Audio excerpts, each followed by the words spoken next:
Woo!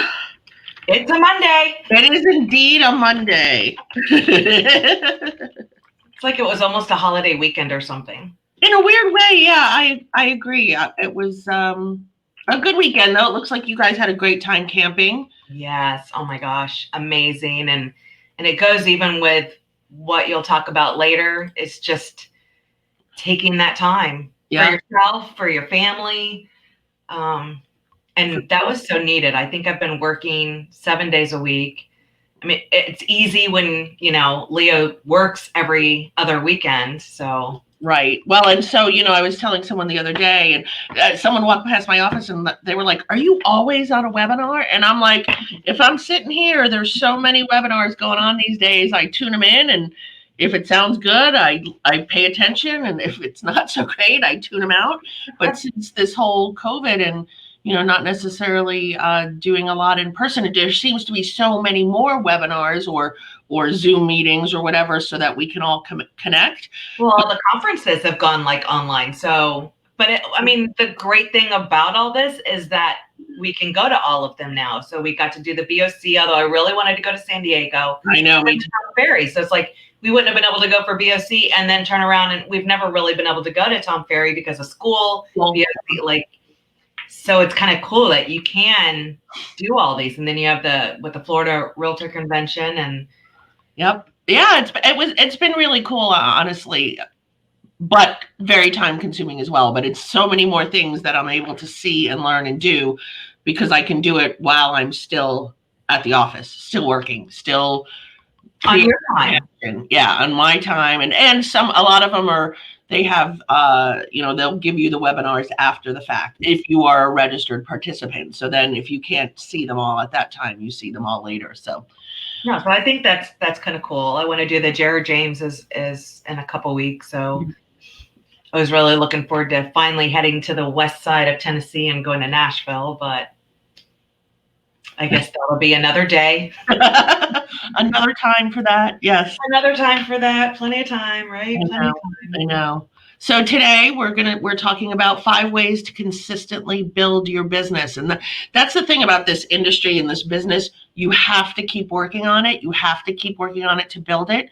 Otherwise you get stagnant or you don't, it doesn't just come. I remember one time when I was talking about business planning and how at the beginning of the year, I set my goals. I think I made a Facebook post, something like I'm halfway to my goal or whatever. And one of my friends said, goals, don't you just, take it when people call you and they want to sell or buy? And I was like, oh Lord, if that's the way we did it, I'd, sell 10 houses a year. No, you have to set the goal. You have to know how many you want to do. And then you have to figure out how you're going to get there, So it is just a constant thing. So the first thing really is to identify what your passion is, whatever that is, whether it's I love condos and I'm going to completely focus on oceanfront condos, or I love working with the military, or first-time home buyers, or I love being a teacher. And so maybe I'll create a team and then I can lead my team and be the teacher that way, if that's what you prefer. Because when you're passionate about something, people want to connect with people that are passionate. And I think people feel that passion, if whatever it is. I mean, it could be, a specific kind of buyer or age, the millennials, or even people who like dogs. So if you're, with a nonprofit, to just, I think if you find whatever you're passionate about, people feel that energy, and that's super important, I think. Well, I mean, you're a great example of that, honestly. You were doing property management type stuff, right? A love-hate relationship for sure. Yeah, but you were in real estate and you were, doing your thing, and this whole marketing, social media, training kind of is what I created my own job because any brokerage I was at was kind of like, no one's ever going to look for a house online, way back around 2000, I guess. Yep. You're still using those books. Right. Videos and a typewriter, but I don't know. Then social media came out and it still was like, oh, you're wasting your time. No one's, and I saw like these pages, like it's free. It's like, oh my gosh. And I mean, it certainly has changed and evolved, but yeah, I think I pretty much just kind of made my own job, but I saw the value and how my voice could reach further than I ever thought possible. And because of that, so many other doors and opportunities have happened. But I think that's just because I'm passionate, try to give value and help others. And I think anybody else who does that, it just comes through and it comes back to you twofold. That's what I think. Yeah, I agree. I agree. And even if your passion is you like to do video, there's a lot of agents out there doing some really great video. That isn't like the video that we see on, $1 million listing. It's more grassroots type video. I mean, do it within your budget. But if you're passionate about that, pull that into your business and find a way to connect with your people through video, Right. if that's what it is. So whatever it is you're passionate about, identify that and find a way to bring that into your business so that you can promote and further your business, Yeah, like Rob Levy, he loves Great Danes. He works with a Great Dane nonprofit. A portion of his sales go to this. So he did a video and it has like all these Great Danes in it. And, but he put it into like real estate. And oh, by the way, with every closing, I donate, blah, blah, blah. But that's his passion. So he finds Great Dane people. And I think it doesn't have to be like a specific niche, although I think that's super important too. But I think it's just, what are you passionate about? Let's incorporate that into your business model and how you're advertising and stuff like that. Candace with the bullies. Yeah. I mean, if you have a bulldog, you're going to be drawn to, Candace and her bullies and her advertising for sure. Yeah, for sure. For sure. The next is to commit to the profession. So you need to prepare financially to be able to do this business. It's not, you definitely need some money in your bank account to get started because it takes a while to get your first deal, so, but you have to commit to it. I see in a lot of the chat groups, how many people have second jobs, how many people are just doing this part-time. And I get that. I mean, it's hard to launch into this business, but unless you're actually focusing on the business, you're not going to continue to get more business. It's hard when you're trying to do all these multiple things in different jobs. You can't really give 100%. And real estate's just super hard if you have another job because you have to be available when buyers and sellers are available and other agents to be able to answer, get the questions for the showings or, especially right now with the real estate market so crazy, you have to be able to be available. Yeah. Oh, for sure. I mean, houses are coming on the market and they're having multiple contracts within 4 hours, so if you're not there for your buyer to show them that property, on the demand, they're not going to get it, and you're going to be frustrated. They're going to be frustrated. But it is, once you are making money in this business, the possibility and the potential is really limitless. It's really down to how hard you're willing to work. But you need to make sure you're prepared from the beginning, and also.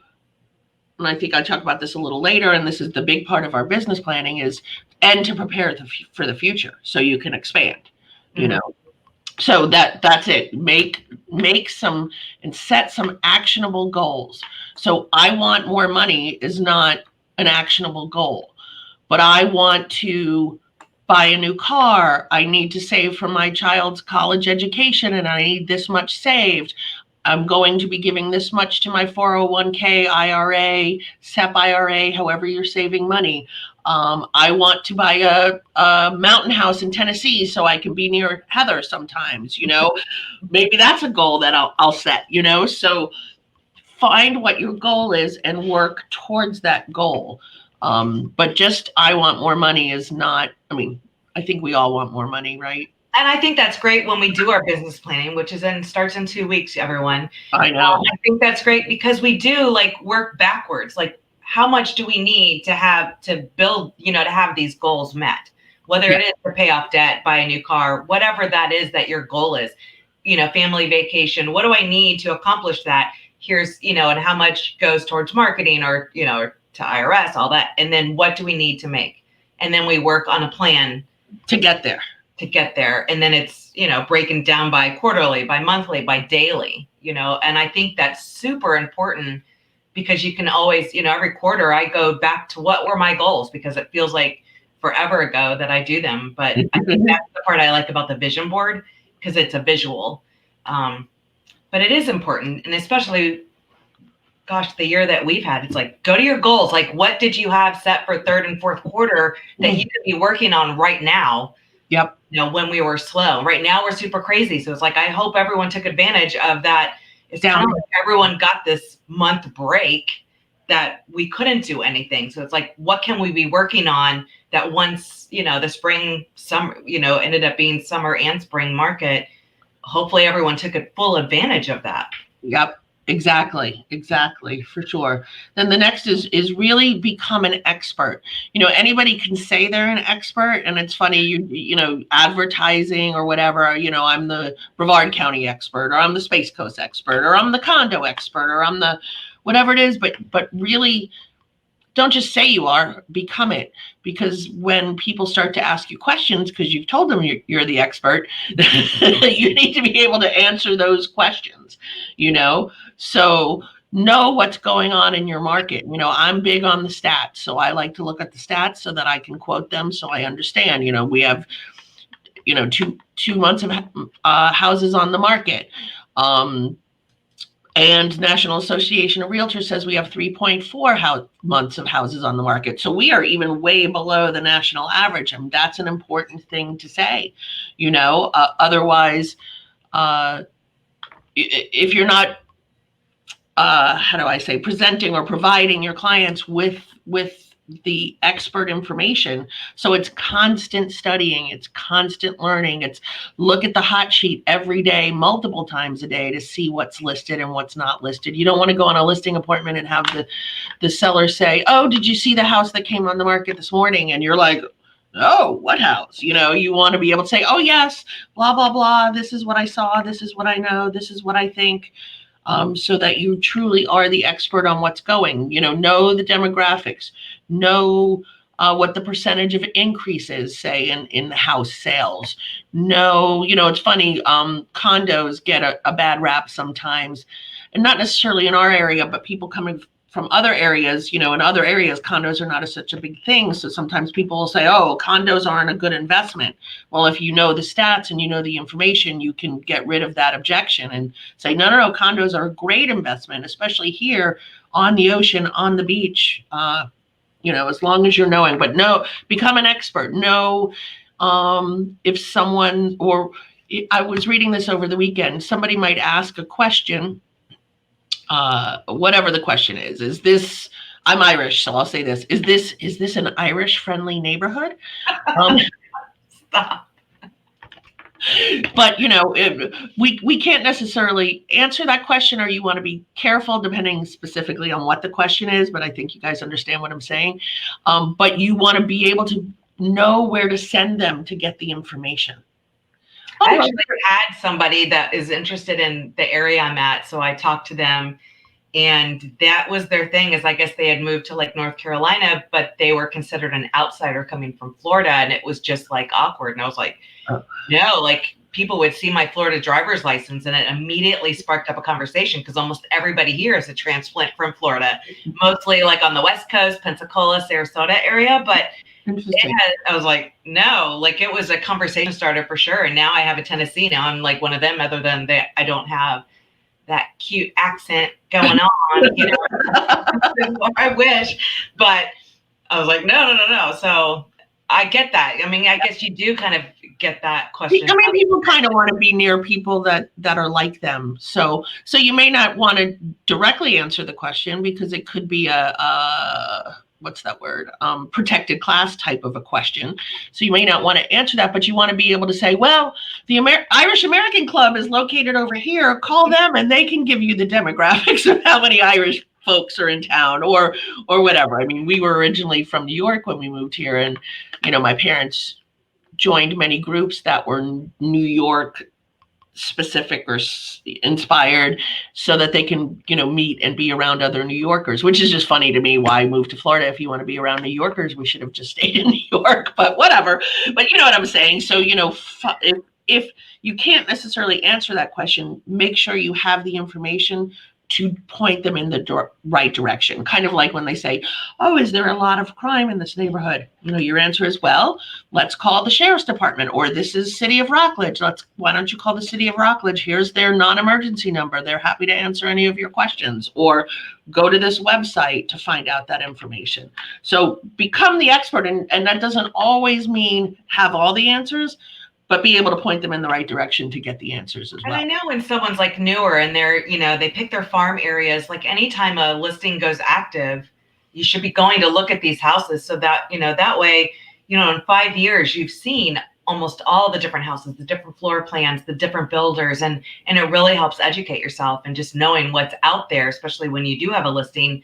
You've been to these other houses to be able to compare them accurately because you've been inside of them. True, very true. It's, when I started selling real estate, I was in Connecticut, and there, the houses were built in the 30s, 40s, 50s, 60s, whatever, and every single house was different. So we did caravan back then, but there it was, you really needed to do that because every house was different. I lived on a block with however many houses. I think there was 30, and each house was completely different, and so you needed to really understand the differences in the houses. Here, if you're new and you start going to neighborhoods and start learning the builders, even if it's 30 years old, Palm Bay General Development Corporation, you start to learn those floor plans and what's what. Or here in Viera, we were born there, we all have lived in one of those. Correct, right. So it's the same thing in Viera.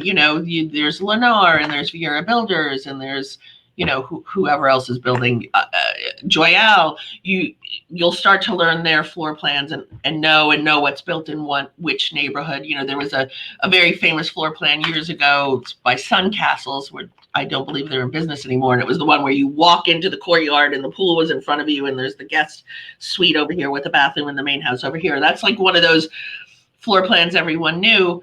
You see it now when it comes up as a listing and you can tell that's what it is and and if you're a person who saves floor plans, you can pull it out of your archives and go, this is what the floor plan looks like. Is this really something you want? Because bedroom 3 is off to the side. I don't think you want to put the 2-year-old over there,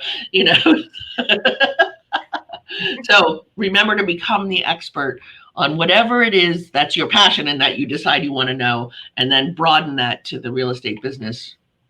And then one of the biggest things in this business is the ups and downs. And this year is a really good example of that. That's easy. I think we just put like 5 years into like 4 months or whatever. Yeah. So be prepared for the ups and downs. Make sure you have a plan and you stick to your plan and you follow your plan and you readjust your plan. Because so like you were saying with COVID and with figuring out, what you were planning for third and fourth quarter, do you have to adjust because you need to adjust and do more business because in March we did no business, Thankfully it picked up in April, and certainly May, June, July, and August have been great months, but do you have to compensate or figure out how to do that better? So be prepared for the ups and downs. And I think the biggest, and this is a great lead into our business planning in 2 weeks, is plan your business and work your plan. Mm-hmm. And that's one of the things I love the most about real estate is it's always changing. And it's just a matter of, I know we're always kind of saying we just have to adjust our sales a little bit. When short sales came out, we definitely had to adjust back then. But that's to me, it's like what makes real estate not boring at all is because it is always changing. Constantly learning new things, constantly figuring out how to apply those new things. You're right. That's what's exciting. It's like back in the day, like you mentioned the books. Back in the day, they had the books. You literally use the books. Yeah. You had a whole office full of the books and the huge plat maps. Yeah. Right. We have some here. I know. It just brings back memories. Yeah. But yes, and to me, it's like I remember when I first got into real estate, it was just, moving back from college and just kind of landed. But my grandmother, was an agent. I just thought it was the most boringest job ever. I guess, riding my bike to her open houses and serving cookies to, the couple people that actually came, and then putting the phone, because there were no cell phones, inside of an oven mitt, inside of a drawer, just so we could try to have Thanksgiving or Easter dinner without, the phone constantly ringing. So I just was like, no way.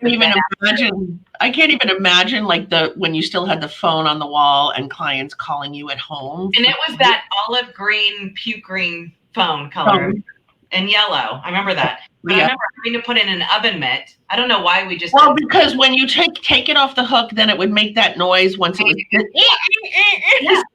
And there was no way to turn the volume down. Yeah, there was no way to turn the volume down. That's why they put it in the oven mitt, I think. But we went from books, and then we went to online. And when I bought my first house, it was books. When I was in real estate, it wasn't live. So you would download by 8 a.m. all the stuff from the day previous would show up. So if you had a new listing, you wanted to have it in before 8 a.m. because then that would happen. And then you wouldn't know what happened with all those listings till the next day. I mean, we would take disposable cameras to take our pictures, have to have them developed, even though we only could have 7 photos. The MLS number on the back and the address, and then drive them to the board for them to go into Stellar. Like, I think it was Stellar back then. And it was like a DOS program. Wow. Remember, I thought I was like Mac Daddy because I figured out how to do a slideshow on a floppy drive that I would mail to people and have instructions like go to A, to get the drive and then do these prompts, and it would do a slideshow. Wow. I mean, amazing, and now we're here today with people buying houses completely virtually. It's just unbelievable. It really is. We've come a long way, but I feel like that was that long ago. No, it really wasn't. I guess I feel old now, but it's constantly evolving, just like technology, and it only is just going faster and faster now, but it is indeed. It is indeed. It's always been learning. So for your weekly activity, you want to be encouraging to others. I mean, I think we do this thing in our private Facebook group every Saturday, which is, tell us your wins of the week. And I do it mainly because, sometimes you don't always want to post that out to the world in Facebook, but it's nice to be able to encourage each other. Oh, wow, you did that. Oh, and sometimes the wins are after some really difficult situations, but it's a good source of encouragement for each other because then you might connect with another agent in the office and go, oh my gosh, I went through the same ridiculous thing. How did you make a win out of it? Oh, maybe I'll try that. And always, which is where we started, promote playtime and family time. This weekend, for those of you who know Kelsey in our office, she's getting married in December. So we threw her bridal shower, which was super awesome. It was great to get together with people in person. There's about 20 people and celebrate her and her fiance, Matt. So that was, it was nice to have that fun downtime sitting around, just, playing bridal games and drinking wine and opening presents. like trying to be normal, right? What the new normal will be, or right. It's funny because the caterer delivered the food and the cake person delivered the cake, and they were all wearing masks, and it just still startles me a little bit when I see it. Just, I don't know why, just because it just does, because it's still not necessarily normal to me, but I feel like we'll be doing that for a long time. We'll be doing it for a long time. So it's the new norm. And then the thought of the week is logic will get you from A to Z. Imagination will get you everywhere. So it's just, in this weird time, it doesn't have to always, life just doesn't make sense right now in itself. But I think you just have to use imagination to help you reach your goals. And we're constantly evolving and learning new things. We've learned so much through the circumstances that we've all been put in, like, the Zooms and the StreamYards and going live and just doing, I think we can all reflect backwards and be able to take something that we've been able to learn for our business. And sometimes that does take these weird, odd circumstances, but using our imagination to help get us to those goals and stuff. Yeah, for sure. For sure. So that's all I've got for this week. That's all. And next week we've got a great plan, and then we'll put a link for registration for our business planning, which starts October, whatever that first Monday in October. Yep. So that'll be fun. And until then, wake up, kick ass, and repeat. Have a great week, everyone.